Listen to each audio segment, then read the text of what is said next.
လူလောကဆိုတာသာဝရတာယာနေတာမဟုတ်ဘူးအဆိုးနဲ့တွေ့တဲ့အခါရှိတယ်အောင်မြင်တဲ့အခါရှိတယ်လို့ကြာဆုံးတဲ့အခါရှိတယ်ဘဝမှာလည်းနုပြုလန်းဆန်းတဲ့အချိန်ရှိတယ်လို့အိုမင်းရင်ရောသွားတဲ့အချိန်ရှိတယ်ဥစ္စာဒနာကြွယ်ဝချမ်းသာတဲ့အချိန်ရှိတယ်လို့ဆင်းရဲမွဲတေသွားတဲ့အချိန်ကလည်းရှိတယ်စိတ်ချမ်းသာကိုယ်ချမ်းသာနဲ့ကြုံရတာရှိတယ်လို့စိတ်ဆင်းရဲစရာတွေပြဿနာတွေနဲ့ကြုံတဲ့အချိန်ပိုင်းဆိုလည်းရှိတယ်အလုံးကဝိုင်းပြီးတော့ချီးကျူးကြတယ်မြောက်စားကြတယ်ဆိုတဲ့အခါရှိတယ်လို့ပဲအလုံးရဲ့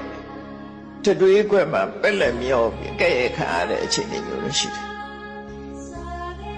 လောကထဲမှာနေတဲ့ပုဂ္ဂိုလ်တိုင်းဟာ